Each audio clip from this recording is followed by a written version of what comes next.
Master brought back a young woman who, in her one-sided wishful thinking, regarded me as her romantic rival. But we all knew her true identity. She was once the war god of Lingxi Mountain.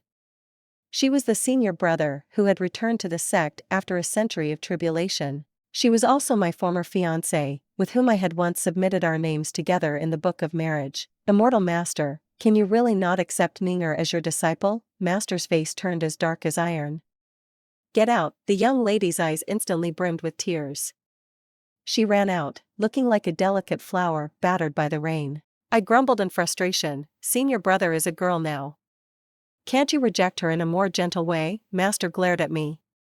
You get out too. If you dare barge in again while I'm bathing, I'll send you both down the mountain to experience a love tribulation one. I rubbed my nose, then chased after her, trying to counsel her earnestly. As the saying goes, three-legged toads are hard to find, but two-legged men are everywhere. Why hang yourself on this crooked tree of a master? The young lady cried so pitifully that even my heart softened. I know you're holding a grudge against me and the immortal master for being soulmates, and you're deliberately framing me, making him misunderstand me as a shameless woman. I rolled my eyes, exasperated. Yeah, you two are soulmates, and I'm the villain here, stirring up trouble between you. She looked up timidly, her voice soft. Since you're so bold in admitting it, perhaps your nature isn't truly bad. If you turn over a new leaf, I would be willing to treat you as a sister in the future. Sister, my foot, where's the book of marriage? Where's that damn book of marriage? My junior brothers rushed forward, trying to calm me down. Senior sister, please cool down, let's talk this over. Quickly fetch the 7 treasures cooling tea from my medicine storehouse to help senior sister cool down. They half pulled and half persuaded me into a chair, where I sat with a frosty expression, looking at them. Today, either that book of marriage or I will be no more. You all choose. Youngest junior brother looked horrified. What are you saying, senior sister? Without you, Lingxi Mountain would be like water without fish. I considered his words. So, you're saying without me, you'd all finally have some peace and quiet? Second junior brother kicked him in the shin. No. What he meant was that without senior sister, Lingxi Mountain would be a stagnant pool, lifeless and dead. I held out my hand to him.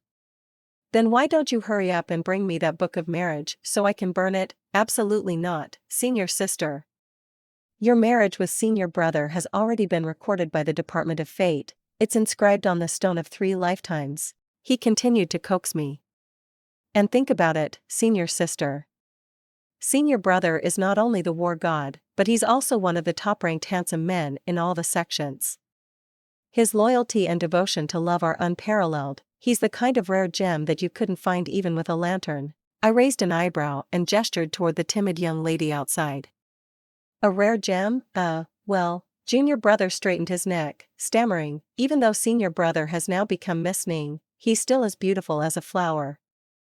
Just looking at him every day, isn't that a feast for the eyes? Whoever wants this fortune can have it. Why don't one of you sacrifice yourselves and take senior brother home, senior sister?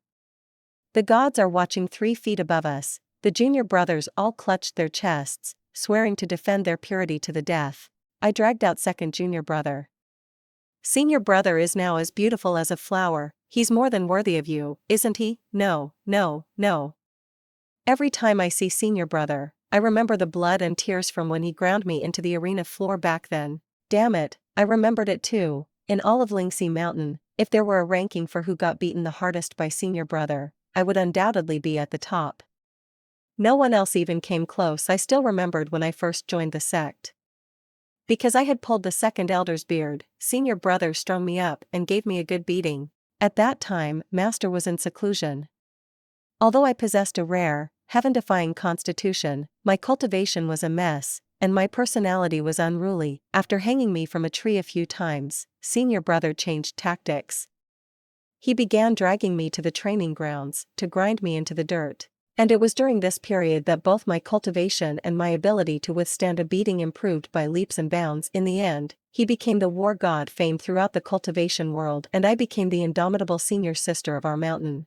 Thinking back to those unbearable memories of the past, I looked at the delicate Miss Ning and suddenly had a new idea. As the saying goes, every cause has its effect, and, as they also say, what goes around comes around. Ning Yan Qiu, it looks like your karma has come in the form of me. At night, Miss Ming was whimpering softly at Master's door. I stood to the side, munching on sunflower seeds and enjoying the show. Master, unable to bear it any longer, finally flung the door open. Both of you, get in here. Once we were inside, Miss Ming finally stopped crying. She bashfully pulled an item from her sleeve and held it out. This is a sachet I stayed up all night making. I've come to present it to you, immortal master. Chewing my sunflower seeds, I leaned over to take a look. Embroidering 2 geese, does that have some special meaning? Miss Ming blushed, tears streaming down her face. What I embroidered were Mandarin ducks. As a result, not only did Master confiscate my sunflower seeds, he also punished me by making me teach Miss Ning how to embroider Mandarin ducks. How was I supposed to teach her that? The 2 fat ducks I embroidered for Ning Yan Qiu back then are still lying on his pillow. A few days later, I once again stumbled upon Miss Ning blocking Master's path. I hid behind a tree, ready to watch the drama unfold, only to find myself locking eyes with 3 of my junior brothers crouching in the branches above. On Miss Ming's side, she had already begun her tearful accusations. Immortal Master, you once said that you brought me up the mountain because there was a marriage fate too between us. So why are you avoiding me now? Master corrected her, it's a karmic fate too. Of course it's a marriage fate. Miss Ming's eyes were red with unshed tears. If it weren't for this marriage fate, how could a weak, rootless woman like me have dared to come up this immortal mountain? I clicked my tongue. As long as I live long enough, I could mock Ning Yan Qiu with these few words for the rest of my life. The junior brothers in the tree couldn't hold it in and burst out laughing. Master's face darkened. All of you, come out. The word all was used brilliantly. I tiptoed out from behind the tree. Master grabbed me and brought me over to stand in front of Miss Ning. You explain to her what karmic fate means. With that, he angrily flicked his sleeves and strode away. The 3 junior brothers then leapt down from the tree. Senior sister, your righteousness knows no bounds. Senior sister, you are our role model. Long live senior sister, long live for 10,000 years. Just as I was about to catch these heartless men, I heard Miss Ning whimper behind me, collapsing to the ground. So, in the end, I've misplaced my feelings. Perhaps in my past life, I had committed too many sins, which is why my fiancé had turned into a whimpering creature in this life to torment me. Moreover, the fact that the war god had turned into a delicate lady was something I couldn't disclose publicly.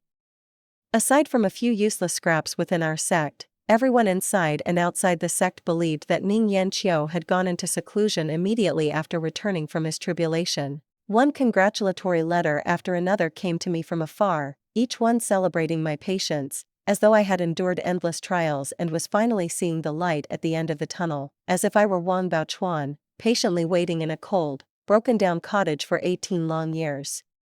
3. Finally, the Empress's grand carriage of Shueping Gui arrived for me. 3. My junior brothers were so spooked that they snuck into the Department of Fate in the dead of night to steal the Book of Marriage and hide it, fearing I might burn the entire department down in a fit of rage. Meanwhile, this Miss Ming, who suddenly appeared on the mountain, was mistaken by everyone as the fleeting romance that Master had brought back during a rare trip down the mountain. My Master's reputation was ruined, and I was even worse off, lost both my honor and any chance at a proper marriage. People outside were already clamoring to drink the wedding wine of Lord Ningzhen and Fairy Xinyan. Unable to burn the Book of Marriage, I rolled up my sleeves and went to confront my master for an explanation. When he refused to see me, I snuck under his bed and started singing The Young Widow Visits the Grave. 4. I'd used this trick on Ning Yan Qiu before. If he tormented me in the training field by day, I'd lie under his bed and torment him by night. One day, he finally couldn't take it anymore, sealing my spiritual veins and bundling me up like a rice dumpling to throw me outside his door. But it didn't matter, I'd nearly rubbed my life away by then, so I certainly wasn't worried about saving face. Bound hand and foot, I lay outside Ning Yan Qiu's door, cleared my throat as I gazed up at the endless moonlit sky, and began. A young widow. Before I could finish, Ning Yan Qiu flashed over, picked me up, and tossed me back into the room. Lying on the floor, I complained, too cold. He dragged me onto a chair. I smacked my lips and said, too hard. His face darkened so much it looked like water might start dripping from it as he threw me onto the bed. I gave a cold laugh. I knew you had improper intentions toward me, Ning Yan Qiu, expressionless, slammed the door on his way out. Actually, I rather regretted it. Ming Yanqiu's bed was hard, and the room was cold. I spent half the night lying there like a corpse, and when I got up, my whole body ached. Yawning, I stepped out of his room, only to run straight into a young disciple sweeping near the door. I looked curiously at the wide-eyed, dumbfounded boy. Please spare me, senior sister. I saw nothing. In a flash, I understood. I patted his shoulder. You saw it. The young boy trembled. I nodded with heartfelt sincerity. It's true, Ming Yanqiu, if you sowed the seeds, I reaped the consequences. No matter how noble, promising, or virtuous you might be as the sect's prized disciple, this misunderstanding would be impossible to clear up, even if you jumped into the Yellow River. Of course, this move hurt me 1,000 times more than it hurt him.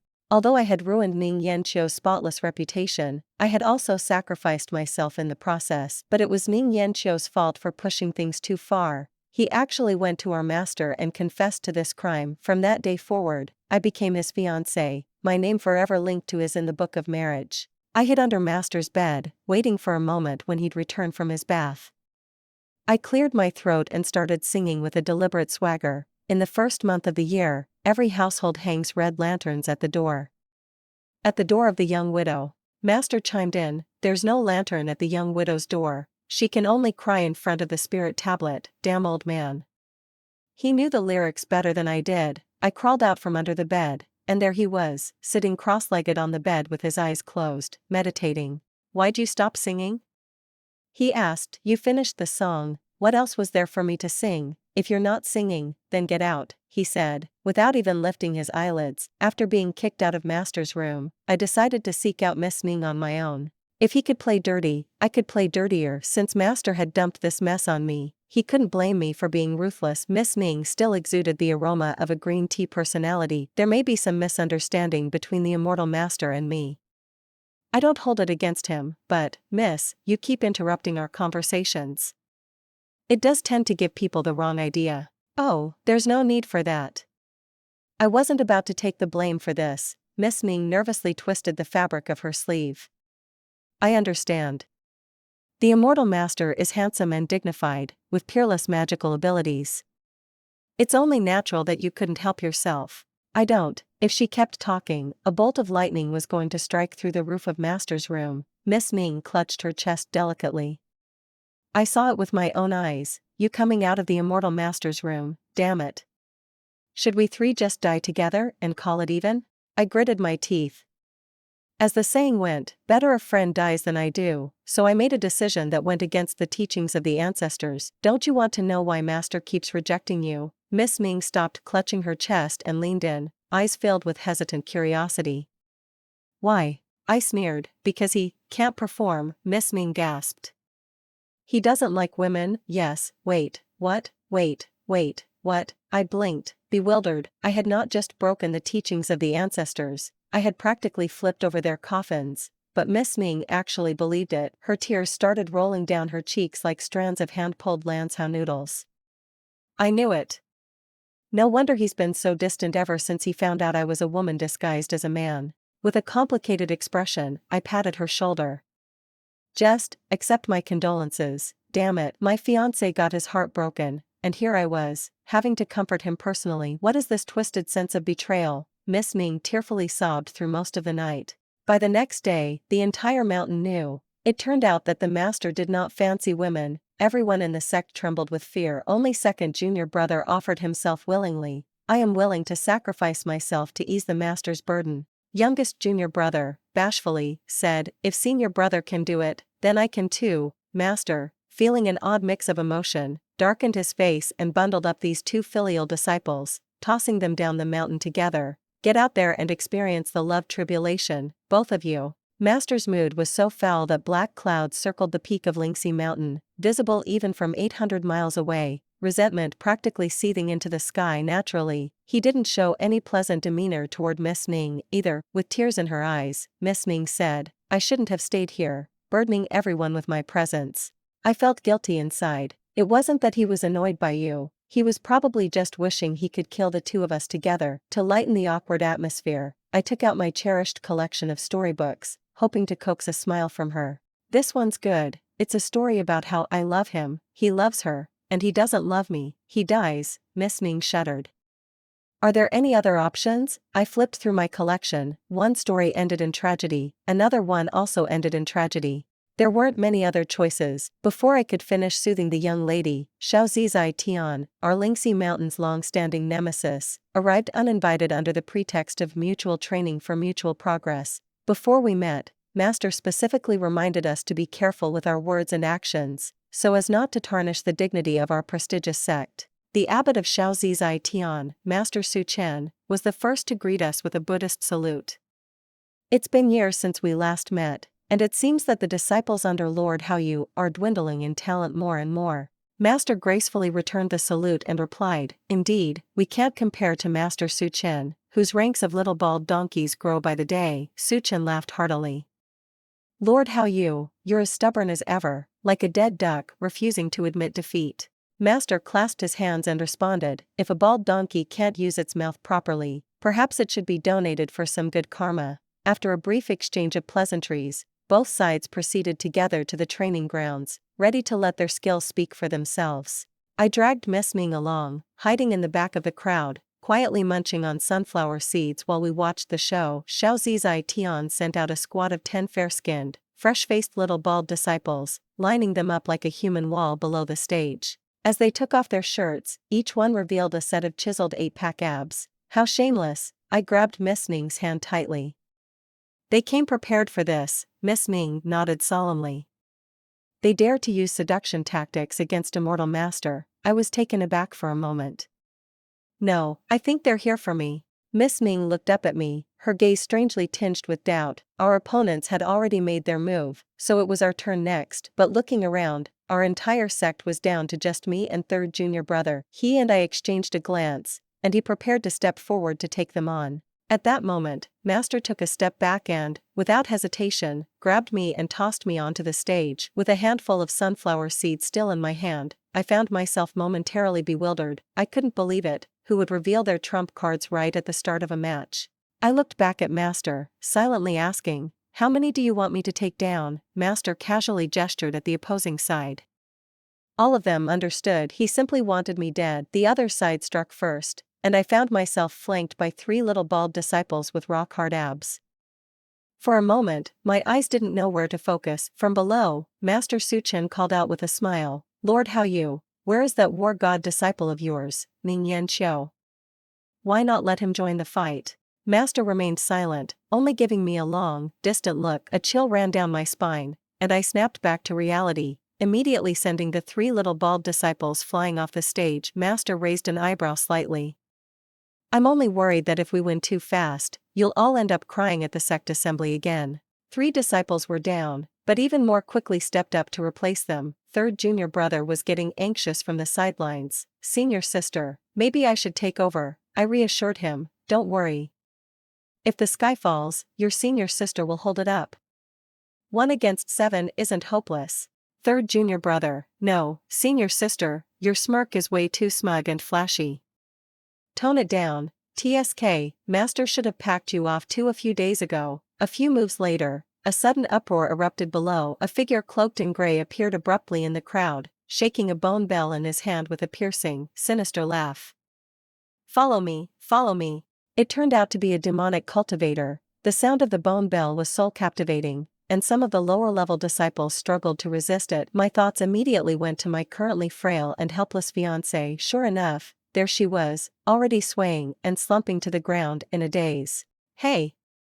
Wake up, Miss Ming." She slowly opened her eyes, murmuring, "Xin Yan." In that instant, her expression was filled with a hint of bewilderment. I knew that look all too well. This wasn't Miss Ming at all. This was clearly, without thinking, I swung my arm and delivered a hearty slap. "Miss Ming, snap out of it." In September of that year, the Great Seal over the 3,000 miles Wuwang Sea, which suppressed the ancient heavenly demon, began to loosen. Fearing potential disaster, each of the immortal sects dispatched their most renowned personal disciples to investigate. Except for us Lingxi Mountain. The reason? It was simply because our most renowned senior brother was, at that moment, lying in a fragile, unconscious state, and on his face was a glaring, bright red slap mark. Master paced into the room, his cold, steely gaze suddenly stopping on Miss Ming's face. Master looked at me, feeling guilty. I shifted my gaze to the window and explained righteously, This slap is a personal grudge between me and Ning Yanqiu." Master said nothing, but the life-bound artifact at his waist suddenly emitted a faint sword hum. The hairs on my body stood on end. Could this old man possibly be intending to clean up the sect on behalf of his beloved disciple? In a panic, I dashed forward in a single leap to block Master's sword from leaving its sheath. But to my surprise, that old man moved faster than I did. He drew his sword and swung it straight. The sword's light shot directly toward Miss Ning's face. "Old man, what the hell are you doing now?" I barely managed to block the attack, so furious that I jumped up and down. Master looked at me and said, "The great seal of Wuangxi is loosening, and demonic cultivators are stirring restlessly. As the war god, how can Ning Yanqiu hide away and not step up at such a time?" His gaze startled me, and I stammered, "But senior brother. Senior brother, after all, he hasn't returned yet. This is Ning Yanqiu's final tribulation, therefore, she must die under a moonless sky with a chilling breeze." My third junior brother trudged behind me, carrying Miss Ning over his shoulder. "Senior sister, why are we sneaking down the mountain in the dead of night as if we're thieves?" I rolled my eyes. "What would you prefer? Watching our master pierce her heart with a sword?" Third junior brother scratched his nose. "But, senior sister, I thought you didn't even like Miss Ning, and what kind of logic is that? Just because I don't like her, I should let her die?" Once we were past the mountain gate, I tossed Miss Ning rather roughly onto the carriage. She remained unconscious, showing no signs of waking up. Part of her soul was captured by a demonic cultivator's bone bell. I have to retrieve it for her. The Wuangxi, stretching 3,000 miles, lay beneath the frozen plains of the extreme northern plains. The frozen plains extended for miles, empty and desolate. By the time we reached the village on the outskirts of the frozen plains, Miss Ning had already regained consciousness. Although she had lost a part of her soul, she seemed unchanged. She only questioned why I had brought her to such a bitterly cold place. I had to hastily make up an excuse to appease her. "Because he wants you to." I rubbed my hands together, watching the increasingly suspicious look in Miss Ning's eyes. Suddenly, a plan came to mind. "Because he wants you to be my..." Miss Ning's eyes widened. "He wants me to become your new husband?" I choked, and the words "maidservant to accompany my dowry" stuck in my throat, nearly causing me to roll my eyes in exasperation. Miss Ning sighed. "I don't blame him. He's always had a fondness for fellow men. Perhaps he truly believes that the purest, most sincere love is found among the same sex." How did she just accept that idea so quickly? How was she so good at convincing herself? Although the reason was flimsy and borderline disrespectful to Master, Miss Ning ultimately decided to settle down with me in this town. At this time, the Great Seal had loosened, allowing demonic energy to leak out. Most of the town's ordinary residents had already relocated, leaving only a few inns and shops catering specifically to cultivators still open. These days, anyone who dared come here usually had a purpose, leading to a bustling mix of disciples from the immortal sects mingling with demonic cultivators. Since I'd snuck Miss Ning out here, it wouldn't be appropriate to parade her openly through the streets. So, I wrote up a strange-shaped talisman and stuck it to her back. "This talisman will give you half a month of peace and quiet. It makes you immune to all spells, so not even the Jade Emperor himself could see through your true appearance." Miss Ning looked puzzled. She went into the inner room to fetch an embroidery basket, then suddenly let out a sharp scream. Where did this lecherous scoundrel come from? Knowing the talisman was working, I waited with a grin, ready to enjoy the show as Miss Ning returned. Then, I saw Ning Yanqiu walk out from the inner room. "How could you treat me with such humiliation?" I froze, horror-struck. My whole life might as well have flashed before my eyes at that sight of Ning Yanqiu, dressed in rosy attire with tearful eyes brimming with vulnerability. I closed my eyes. If I am guilty, may the heavenly Tao strike me down. Rather than having Ning Yanqiu whimper and dab at his tears right before my eyes, I felt like a heartless woman abandoning her husband and child, deliberately pretending not to see or acknowledge him. Miss Ning even came up beside me, sobbing, "Little immortal master, I beg you." Ning Yanqiu's usually cool voice was pinched into something soft and delicate, making anyone who heard it get hard. Yes, their fists got hard. Due to the irreversible nature of the strange-shaped talisman, we had no choice but to accept our current situation. Miss Ming changed into a fitting set of men's clothes. Initially, she was somewhat unaccustomed, standing shyly yet curiously in front of the bronze mirror, examining herself. I resisted the urge to barge in, staring at that familiar face I hadn't seen in 100 years. My feelings were unexpectedly mixed. From now on, your name is Ming Yanqiu, the senior brother of Lingxi Mountain. Miss Ming jumped in surprise. But I am just a. My heart skipped a beat. Stop saying one with that face. Nervously, Miss Ming fidgeted with the fabric of her clothes. But I don't know any immortal arts. What if? I couldn't hold back anymore and grabbed her hand, using a spell to smooth out the wrinkled edge of her sleeve in the process. I'm here. You won't need to do anything. Ming Yanqiu's hand was about a size larger than mine, yet at this moment, it felt soft and boneless, letting me hold it without resistance. Feeling intrigued, I couldn't help but squeeze and play with his fingers a few times. The atmosphere turned subtly strange, and I instinctively looked up, meeting Miss Ming's stunned gaze. Her eyes practically shouted, I knew it. You really harbor improper intentions toward me. Your wolfish ambitions are finally laid bare. I should have known long ago. Since the immortal master favors men, why did you go to such lengths to deter me back then? So it turns out you weren't coveting the immortal master, you were. Seeing her growing flustered, I was so furious that stars almost spun before my eyes. I pulled her toward the door. Fine, let's go die together, Miss Ming cried out in alarm. You even want to die for love with me? Die for love, my foot. After 2 days of adjustment, I finally managed to restrain myself from throwing a punch every time I saw Ming Yanqiu's face. I counted on my fingers how many days remained until the talisman lost its effect. I was planning to hold out until Ming Yanqiu transformed back into Miss Ming before going out to investigate the whereabouts of the bone bell. But unexpectedly, I received news that the strange artifacts pavilion was holding an auction.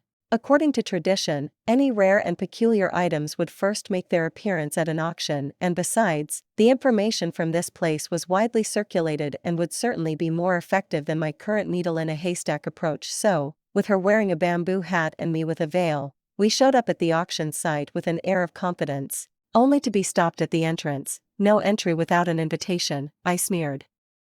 I'd been holed up in the mountains too long. I didn't realize there were places in this world I wasn't allowed into. With that, I turned and walked away. Under her hat, Miss Ming's eyes sparkled with admiration, following me until I led her to the back wall of the strange artifacts pavilion. Miss Ming, I patted her shoulder trustingly.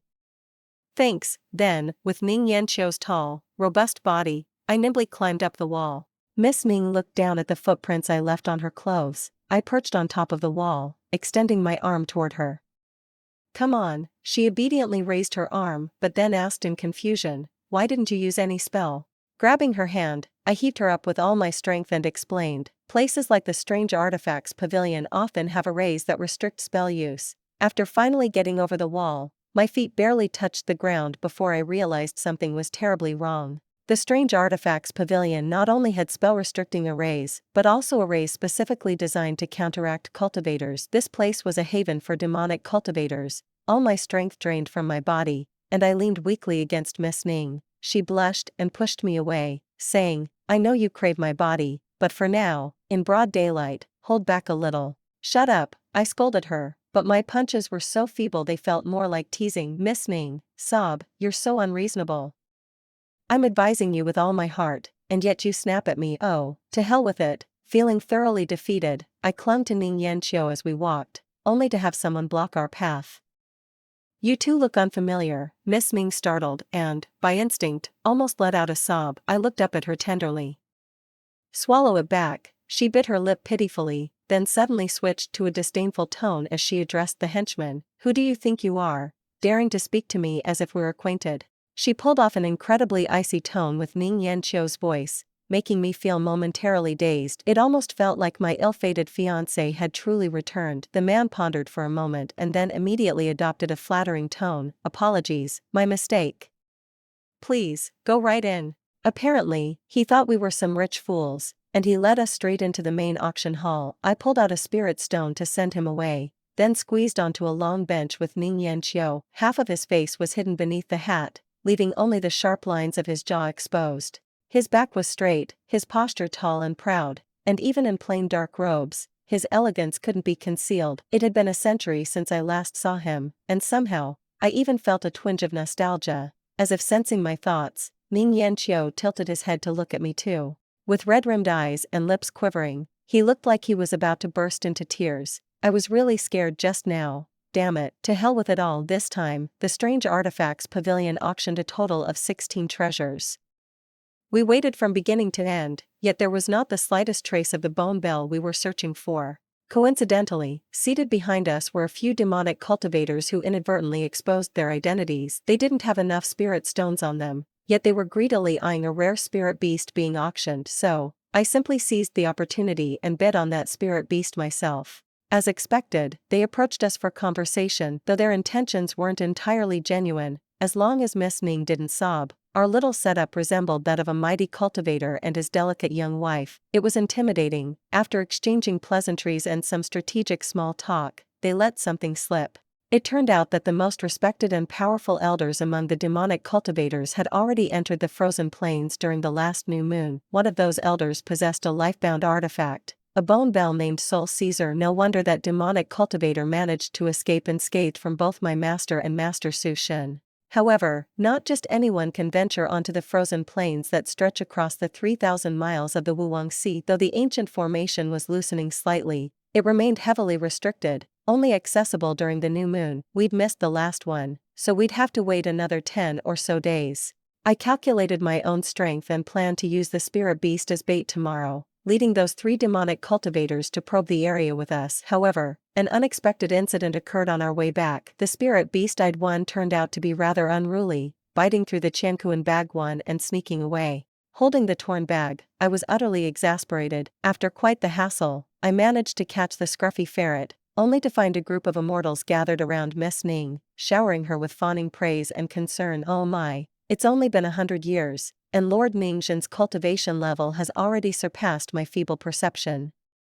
Such unparalleled young talent. And Lord Hao Yu, every time we mention asking Lord Ningxin to come out of seclusion, he always finds some excuse, as if he's afraid we'll steal away his prized disciple. With Lord Ningxin here, the restoration of the Great Seal over the 3,000-mile Wuwang Sea is within reach. Miss Ning's face remained wooden as she listened to their excessive flattery, responding with only the slightest nod. They didn't mind. After all, the aloof and stern demeanor of the war god from Lingxi Mountain was well known. I didn't intend to join the spectacle, but Miss Ning spotted me immediately with her sharp gaze. Her icy expression suddenly softened, her lips quivered, and her eyes reddened, as if deeply wronged, on the verge of tears. Oh no, she was about to sob again. Hurriedly, I shoved the scruffy ferret into my sleeve and rushed over in 3 long strides, practically throwing myself into Miss Ning's embrace. Caught off guard, Miss Ning stumbled, looking somewhat bewildered. Seizing the moment, I whimpered first, "Immortal Master.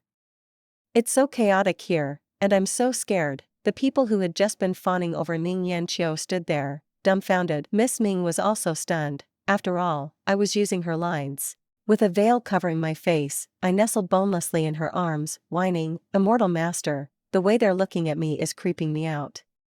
Can we go back now?" Before they snapped out of their shock, I managed to drag Miss Ning away.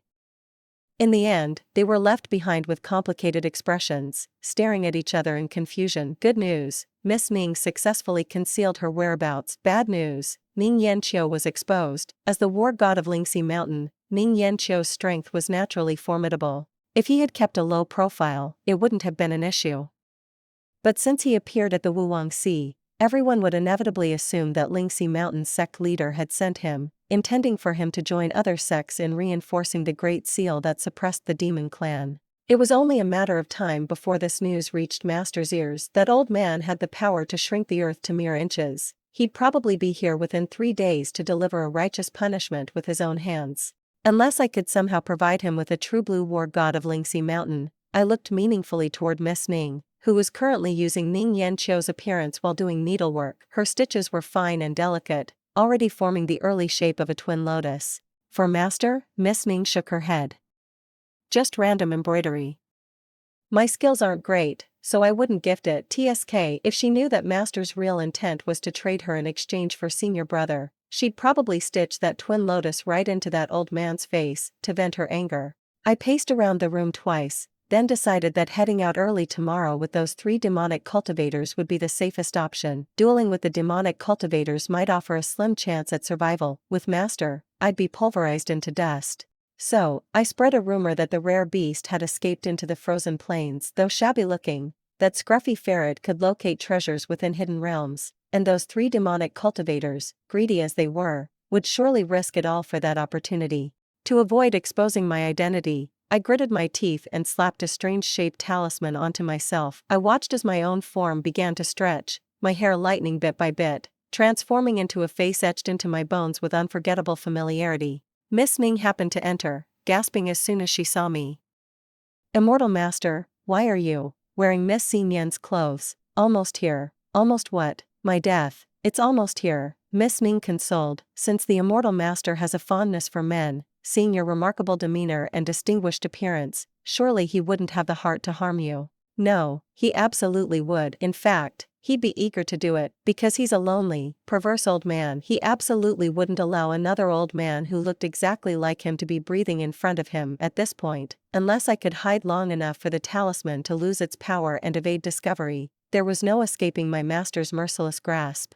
And honestly, I suspect that this strange-shaped talisman he taught us back then was entirely his own twisted creation to take revenge on the sect. Anyone who uses it would instantly feel its malevolent intent. To save my own life, I decided to wear a mask and slip into the frozen plains under the cover of night, following those few demonic cultivators. As they say, only by facing death can one find life. However, just as I jumped out the window, I was immediately caught by Miss Ning. She looked at me as if, the moment I dared to abandon her, she would rush out wearing Ning Yanqiu's body and a dress, ready to perish alongside the ruthless Lingxi mountain scoundrel. Beyond the courtyard, the 3 demonic cultivators crouched sneakily by the wall, calling out to me, "Are you coming or not?" Miss Ning, now wearing Ning Yanqiu's face, looked as imposing as a war god when she kept a stern expression, making my heart pound with unease.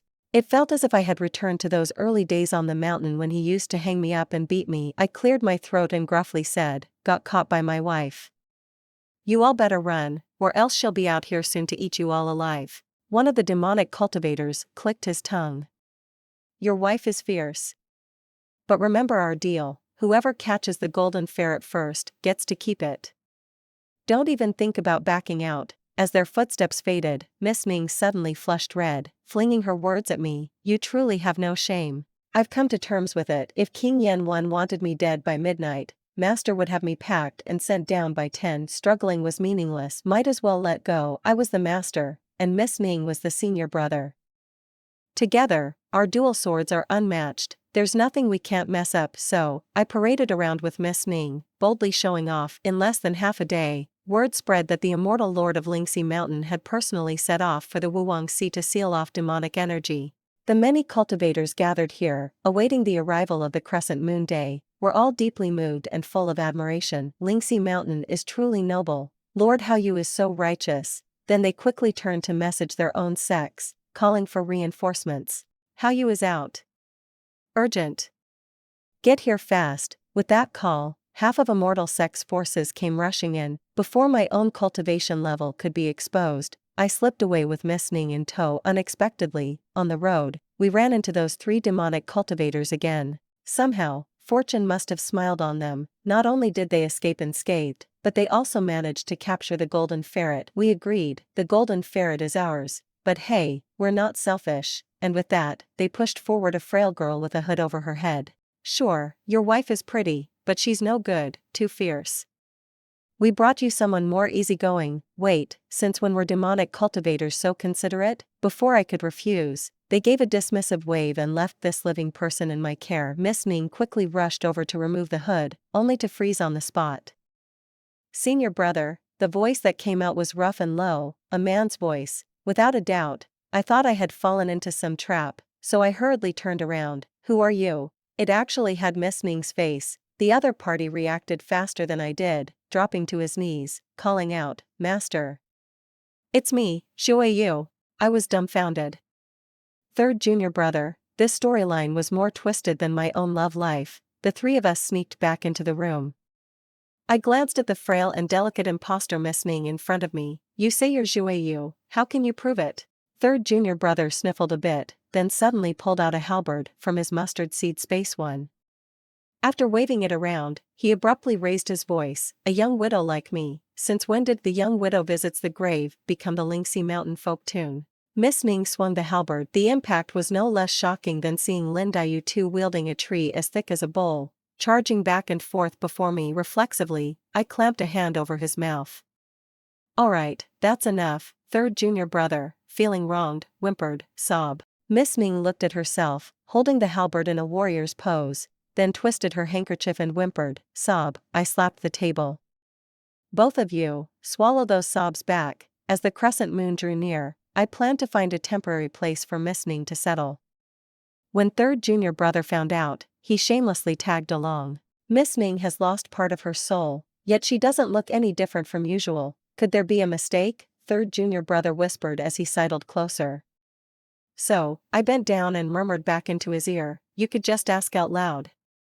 As we passed by a small stall, I noticed Miss Ming stopping to take a look. The stall only had some ordinary copper and iron jewelry, nothing with any hint of spiritual energy. There was, however, a plain green jade hairpin, finely crafted, with a touch of charm.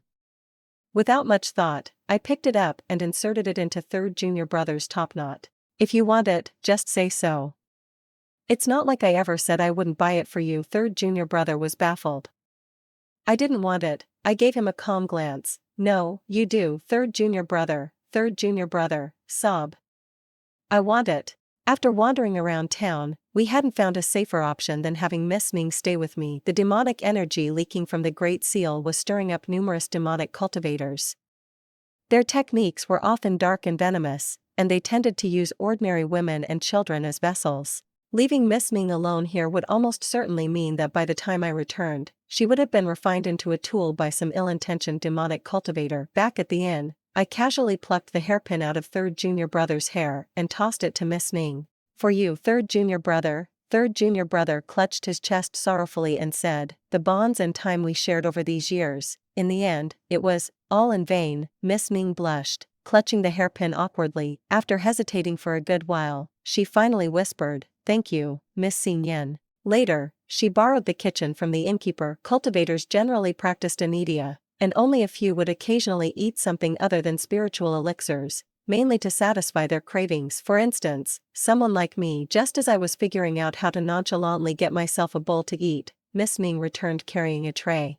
In the clear soup floated several plump, round wontons, exuding a tantalizing aroma that instantly made my mouth water. Before I could say anything, Miss Ming pushed the bowl toward me. "I made this especially for you. It won't taste as good once it cools."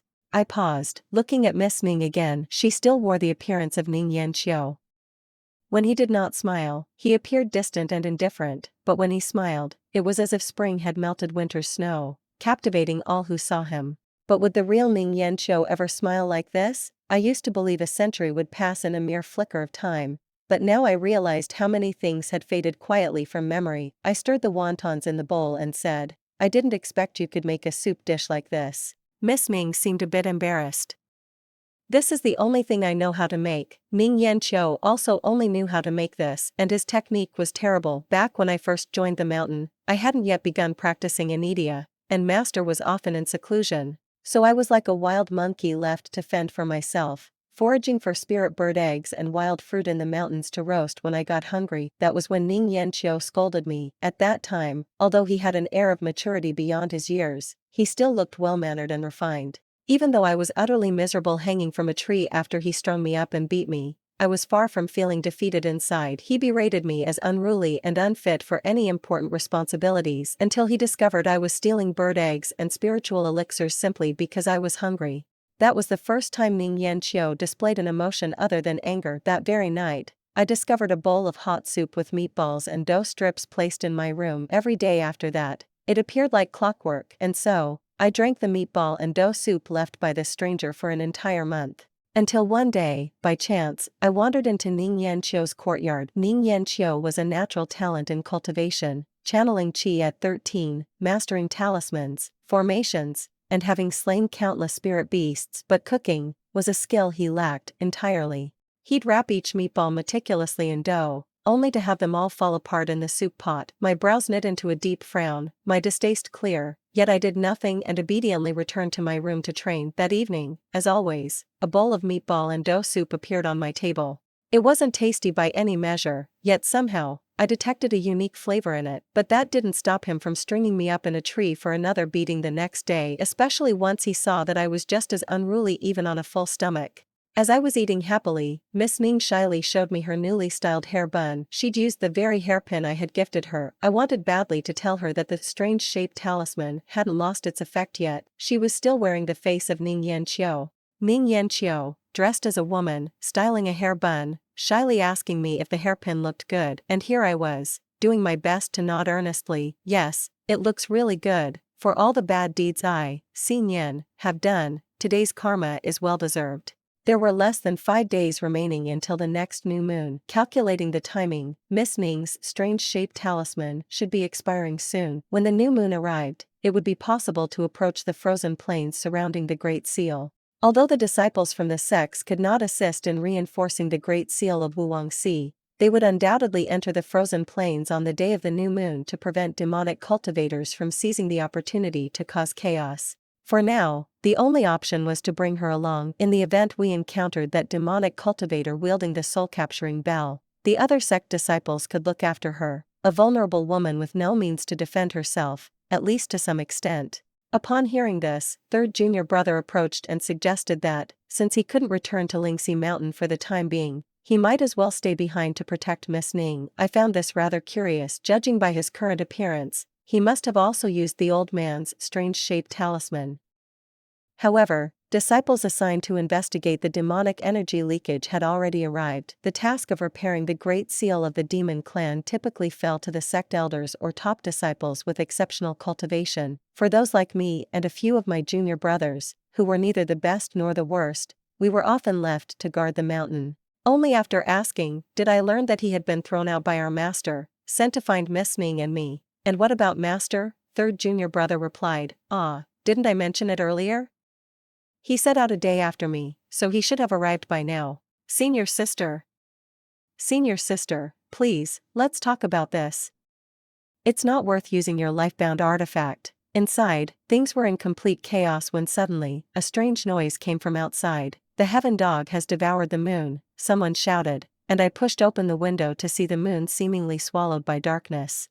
A lunar eclipse. I wasn't yet sure what this phenomenon signified, but my body reacted instinctively. Taking a step forward, protect Miss Ning, I instructed third junior brother, summoned my sword, and leaped out through the window lattice. In the darkness, trails of light from spiritual swords shot up into the sky.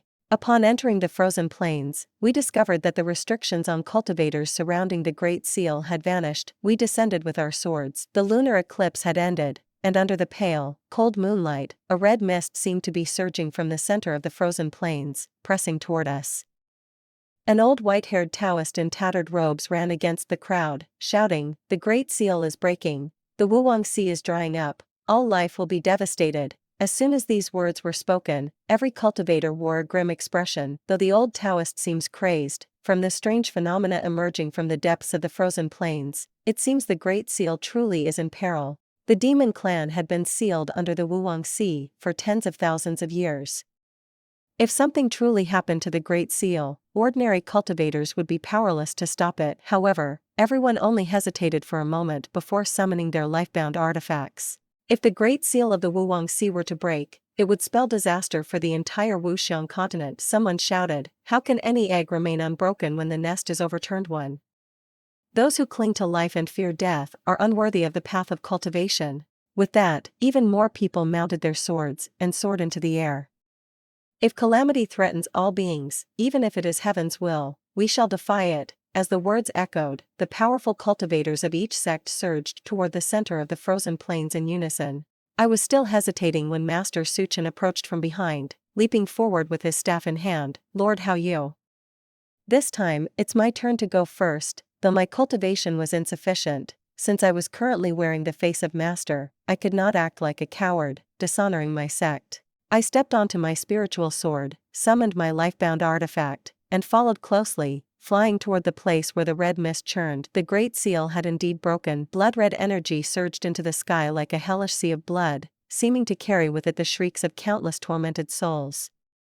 I formed a hand seal and unleashed a ray of sword light. Suddenly, the blood mist surged up. A mangled figure, enveloped by countless tormented souls, screamed and lunged toward me. Such recklessness! A sharp sword light appeared from behind, intercepting the blood corpse's attack. Master! Without a word or hesitation, Master retracted his sword stance, and promptly kicked me off my spiritual sword, I fell from midair but was quickly caught by someone on their sword. Third junior brother. The concealment talisman on third junior brother had already worn off, and Miss Ning, who had also returned to her original form, peeked out from behind him, her head just visible. Miss Yin. Only then did I realize I, too, had resumed my true appearance. It seemed the old man couldn't tolerate the identities we had disguised ourselves with any longer. Even at such a critical moment, he had to spare some effort to revert us troublemakers to our original forms. Seeing me call back my flying sword, third junior brother interjected. Master said for us to go back and play in the mud, not to stay here adding to the chaos. I had no intention of acting tough. Only old monsters with over 1,000 years of cultivation would be capable to mend the Great Seal. No matter how unique my talents were, my mere 300 years of cultivation really wouldn't be of much help here. Oddly, those demonic cultivators who had previously been itching to make a move seemed to have vanished from the scene. Forget it. Just hand Miss Ning over to me. I noticed she seemed a bit uneasy standing behind third junior brother. Her body swayed left and right, yet she was too embarrassed to grab onto his clothes to steady herself. Sure enough, as soon as I spoke, joy flashed across Miss Ning's face, barely concealing her excitement. Just as I took her into my arms, an unexpected change occurred. The blood mist had just been dispelled, and everyone was preparing to work together to repair the Great Seal. Then, from the broken section of the seal came an eerie sound like a baby's cry, followed by a violent shaking of the earth and mountains. At that moment, all spells failed simultaneously, and a powerful suction force pulled every cultivator near the Great Seal into the depths of the frozen plains. After a series of jolts and upheavals, I fell onto a patch of charred, broken ground, still holding Miss Ning. Around us, other cultivators were scattered, but now everyone's gaze was fixed on a strange sight ahead. In the center of the scorched earth, at the bottom of a lake, a tree was growing, upside down, but instead of bearing fruit, it bore a jet-black infant. It's the innate demon fetus, so this was the true cause of the Great Seal's destruction. The innate demon fetus requires endless spiritual energy as sustenance, and once it is born, it will bring about a catastrophic disaster that could annihilate all living beings. Those who could still summon their artifacts had already taken the lead, attacking the demon fetus. But it wasn't only the powerful figures from the sects who had entered the frozen plains. There were also demonic cultivators. Whoever seizes the demon fetus will inherit the old ancestors' legacy. If I devour the demon fetus, even the old ancestors themselves won't be able to do anything to me. The demonic cultivators hiding among the righteous cultivators finally revealed their true identities, rushing madly towards the lake, indifferent to the devastation the fetus would bring to all life. Master unsheathed his sword to intercept them. Seeing me approaching with my own sword drawn, he reflexively threw a talisman at me. It was a small, life-saving formation. Get back and stay put. I could only stagger back, clutching the talisman close to me. Miss Ning, however, was acting quite out of character. Instead of being frightened to tears, she managed to drag the unconscious third junior brother to a relatively safe spot. Tisk, weakling. I cast a glance at the useless third junior brother, then handed over the protective talisman to Miss Ning. She reached out to take it, but blood flowed down her palm. You're bleeding, it's nothing serious. Miss Ning wiped her hand on the edge of her robe before placing the talisman on third junior brother's body. Seeing me about to intervene, she suddenly spoke up. Just now, he woke up for a moment and called me senior brother. These past days, I've been impersonating Ning Yanqiu, yet he's always addressed me as Miss Ning. But now, using my true face, he calls me senior brother. I don't know why, but it makes me a little happy, and a bit sad. Miss Ning was Ning Yanqiu's reincarnation. Several of us in the sect knew this, but she herself was unaware. Master had brought her up the mountain without explanation, and later treated her with harsh demands. The other junior disciples avoided her, intimidated by the legacy of senior brother. As the only other woman, I had treated her dismissively, unable to separate my prejudices against Ning Yanqiu from my perception of her. But on closer thought, what had she really done wrong? The entire sect disliked her merely because she was delicate, weak, and prone to tears. She was not like senior brother, not like Ning Yanqiu, the undefeated warrior. The sect slighted her simply because she was unlike a man she had never even met, but she bore no resentment. Instead, she risked her life with us, growing stronger each day. Guilt welled up within me, and I straightened her tilted hairpin. If we make it back alive this time, I'll ask Master to let us both descend the mountain together. Miss Ming lowered her head slightly, saying, "But I am not Ning Yanqiu." I didn't understand. Still piecing it together, I suddenly felt a chill shoot through my heart, and I collapsed forward. The demon fetus was draining all the spiritual energy from this place, leaving it barren. I quickly joined the other cultivators who weren't in the front line, forming a barrier to prevent the power from spreading beyond the frozen plains. But in an instant, the fetus absorbed nearly all of our spiritual energy, leaving only a rare few who could still summon their artifacts. Only those with profound cultivation, like Master and a few other old monsters, still had the strength to fight. Master braced himself with his sword, forming seals as he continued to channel his energy to reinforce the Great Seal. Behind him, Monk Suchin killed a sneak-attacking demonic cultivator with a single staff strike. "How you? It's finally time you owe me a life." He laughed heartily, wielding a 2-meter-long artifact with fierce energy and vigor. "Today, I'll let you vermin witness the wonders of my Dharma staff." A long-bearded Taoist entered the formation with his sword, assisting in repairing the Great Seal. Blood dripped from the corner of his mouth, yet he taunted, "How you? If we lose this battle, your Lingxi mountain might never dominate again." Master's gaze grew steely, his voice cold. "If we lose this battle, there will be no Lingxi mountain left in this world." More and more cultivators joined in, but they still couldn't keep up with the rate at which the demon fetus absorbed spiritual energy. Miss Ming, being an ordinary mortal, merely lost some color in her face, but, for the time being, her life was not in danger. The demon fetus suddenly slowed down in its absorption of spiritual energy. The excess spiritual energy had accelerated the fetus's maturity, but only now was there a chance to seal Wuwangxi once more.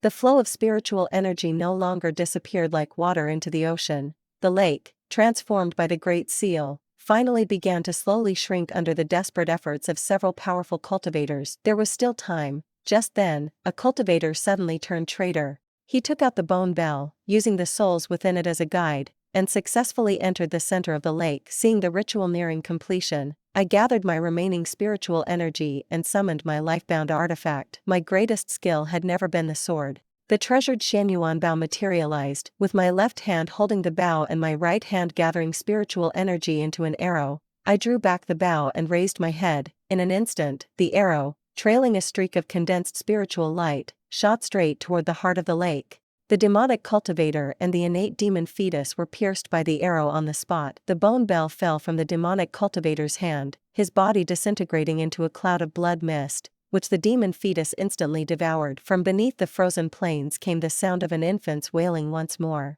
The demon fetus is retaliating. If the demon fetus couldn't be born, it would instead parasitize the cultivator who attempted to kill it. It would turn them into a walking corpse puppet. Having summoned the Yin Yuan bow, I was already at the end of my strength. Watching as the blood mist condensed by the demon fetus burst forth from the lakebed and rushed toward me, I instinctively summoned my spiritual sword. At that moment, I saw, for the first time, a look of helplessness on my master's face. He flew toward me, trying to save me, but the blood mist was far faster than he could ever be now. I didn't intend to play the hero. I suddenly felt somewhat embarrassed, pressing my sword to my throat, but Lingxi Mountain doesn't keep those who cling desperately to life out of cowardice. Just before the demonic energy invaded, someone stepped in front of me. She was delicate and frail, smaller than me by half a head. She cried easily and feared pain. She said, "Before you descended the mountain, I actually overheard everything you and the immortal master discussed.